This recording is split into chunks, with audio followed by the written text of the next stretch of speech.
বাংলাদেশের সবচেয়ে মনোরম প্রাকৃতিক গন্তব্যগুলোর মধ্যে রাঙামাটি এক অনন্য নাম, যেখানে কাপ্তাই লেক আর ঝুলন্ত সেতু যেন প্রকৃতির ক্যানভাসে আঁকা এক জীবন্ত ছবি।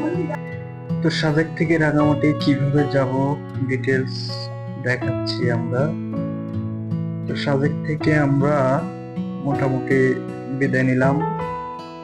সাজেক থেকে নিচে নামতে নামতে যে প্রাকৃতিক মনোমুগ্ধকর সৌন্দর্য, একটা অন্যরকম ভিউ, যেটা আপনার মন জয় করবে। তো আমরা সেই ভিউটা দেখতে দেখতে আর বাইক নিয়ে সাজেক থেকে সোজা চলে যাব রাঙামাটির দিকে।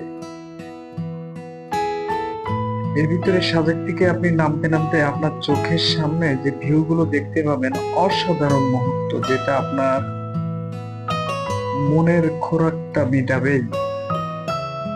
তো আমরা দেখছি আর ছুটে চলেছি সেই নিচের দিকে, অর্থাৎ রাঙামাটির দিকে। অসাধারণ ভিউ, অসাধারণ ভিউ।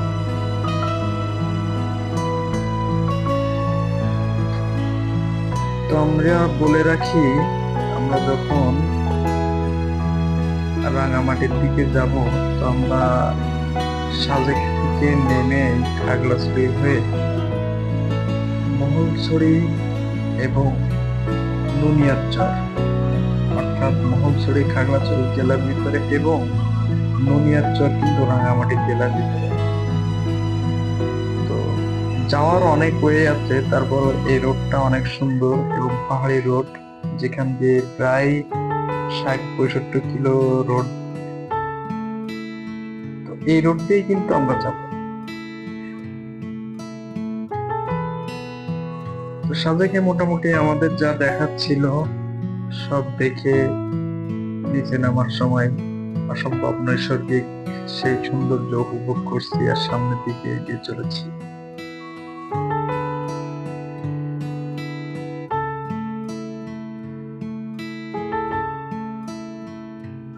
তো আমরা খাগড়াছড়ি থেকে মোটামুটি মহলছড়ির দিকে যে রোডটা চলে গেল, আঁকা বাঁকা পাহাড়ি রাস্তা, আমরা সেই রোড দিয়ে আছি। আপনাদের জ্ঞাতার্থে বলে রাখি, এটা কিন্তু কিছুদিন আগে এই রোডটা নির্মিত হয়েছে, খুব বেশি দিন না। পাহাড়ি আঁকা বাঁকা রোড এবং খাগড়াছড়ি থেকে একেবারে যদি বলি পাহাড়ের ভিতর দিয়ে মনোমুগ্ধকর, অর্থাৎ অত্যন্ত সুন্দর একটি রাস্তা চলে গেছে কিন্তু রাঙামাটির দিকে। যারা ভ্রমণ পিপাসু যারা আছেন, তারা অবশ্যই অন্য রোডে না গিয়ে এই রোড দিয়ে কিন্তু আপনারা রাঙামাটি থেকে যেতে পারবেন, কারণ রোডটা অত্যন্ত চমৎকার। দেখা যাচ্ছে অনেক কিছু পাহাড়ি রোড।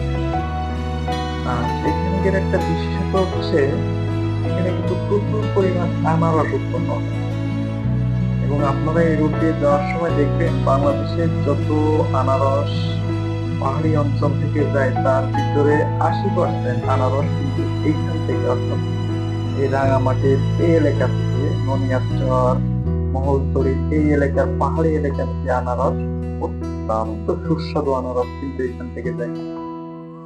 এছাড়াও কিন্তু আপনারা আরো একটা জিনিস দেখবেন যে রাস্তার দুই ধারে কিন্তু অসংখ্য দোকান বসানো, অর্থাৎ ভ্রাম্যমাণ যে দোকানগুলো, সেখানে কিন্তু শুধুমাত্র আনারস কিনে কেটে লবণ লাগাই দিয়ে সুন্দর করে আপনার জন্য নিয়ে অপেক্ষায় আছে, কখন আপনাদের মতো ভ্রমণ দিবস, অর্থাৎ বাইরে থেকে যারা ঘুরতে আসছেন তারা সেই আনারস খেয়ে তৃপ্তি পাবে। তো সেভাবেই কিন্তু আমরা অনেকগুলো দোকান, ভ্রাম্যমাণ দোকান আমাদের সামনে বললো, আমরা থেকে দাঁড়িয়ে কিন্তু আমরা আনারস খেলাম। সাইডে দেখতে পাচ্ছেন অসংখ্য পাহাড়ের উপরে আনারস লাগানো। এই আনারস কিন্তু খেতে অত্যন্ত সুস্বাদু, অত্যন্ত সুস্বাদু। আমরা এখান থেকেই আনারস খেলাম, খেতে যেমন সুস্বাদু তেমনি দেখেন কি সুন্দর আনারস বাগান। এটা কিন্তু পাহাড়ের উপরে, অর্থাৎ দুই সাইডে যে ঢালু, এখানে সুন্দর করে আনারসগুলো সারিবদ্ধভাবে লাগানো। এই আনারসগুলোই কিন্তু বেশিরভাগ ক্ষেত্রে যে দক্ষিণ পশ্চিম অথবা পূর্ব পশ্চিম অঞ্চলগুলোই বেশি যায়, পর্যাপ্ত আনারস হয়। তো সেই আনারস বাগানগুলো আমরা দেখছি আর এখানকার যে প্রাকৃতিক সৌন্দর্য উপভোগ করছি। এখান থেকে আমরা আবারও রওনা দিলাম রাঙামাটির দিকে। পাহাড়ের ভিতর দিয়ে মোটামুটি একটা চলে যায় একটা রাস্তা, রাস্তাটা খুবই ভালো।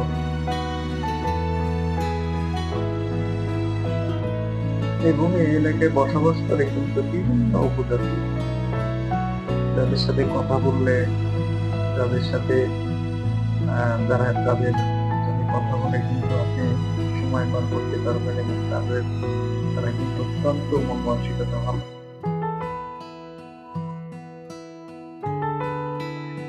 আমরা সেভাবে বিকেলের দিকে এরপরে আমরা ঘুরতে ঘুরতে একটি জায়গায় চলে আসলাম, যেখানে হচ্ছে ননিয়ারচর নামে একটা জায়গা। এটাকে আবার কেউ কেউ বলে মিনি সাজেক। দেখেন একদম সাজেকের মতো দেখতে, উঁচু একটা পাহাড়ের উপরে লোকজন বসবাস করে। কি সুন্দর একটা অদ্ভুত প্রকৃতির ভিউ। অনেকেই কিন্তু এটা দেখার জন্য আমরা যেমন দাঁড়িয়ে আছি তেমনি ভাবে অনেকেই কিন্তু এটা দেখার জন্য এবং ছবি তোলার জন্য কিন্তু অলরেডি দাঁড়িয়ে। অসম্ভব সুন্দর জায়গা। তো আপনি এখান থেকে এই ননিয়ারচর কিছুক্ষণ অপেক্ষা করে প্রাকৃতিক সৌন্দর্য উপভোগ করে আবার যেতে পারবেন। আমরা ফার্স্টে চলে যাই সেই ঝুলন্ত দিকে। তো দেখতে দেখতে আমরা চলে আসলাম সেই রাঙামাটির ঝুলন্ত সেতু। অসম্ভব লেকের পাশে অনেক সুন্দর বোট সাজানো। আপনি চাইলে এখান থেকে কিন্তু বোট ভাড়া করে নিয়ে ভিতরে যে প্রাকৃতিক সৌন্দর্যগুলো উপভোগ করতে আসতে পারবেন। অবশ্যই এখানে বোট ভাড়া করার জন্য আপনাদেরকে আগে থেকে প্রস্তুতি নিতে হবে, কারণ এখানকার বোট ভাড়া কিন্তু হঠাৎ করে যে আপনি এই বোটগুলো যদি ভাড়া করতে চান তাহলে কিন্তু তারা দাম বেশি নিতে পারে। তো আপনারা কি করবেন, আগে কথাবার্তা বলে ফাইনাল করে ফেলবেন, একটি বোট নিয়ে কোথায় যাবেন সবকিছু বলে নিয়ে আপনারা তার আগে যে কোনো কারোর কাছ থেকে শুনে তারপরে বোটগুলো ভাড়া করতে পারবেন। এরপরে আপনারা কাপ্তাইয়ের ভিতরে গিয়ে আপনারা পাহাড় এবং যে পাহাড়ি প্রাকৃতিক পরিবেশ এগুলো খুব সুন্দর করে উপভোগ করতে পারবেন। তো মোটামুটি আমরা আজকের এই পর্বে আজকে কিভাবে সাবেক থেকে রাঙামাটি, কাপ্তাই লেক এবং ঝুলন্ত সেতু পর্যন্ত আসবেন সবাই সেটা দেখলেন। তো সবাই ভালো থাকবেন, পরবর্তী কোনো পর্বে দেখা হবে।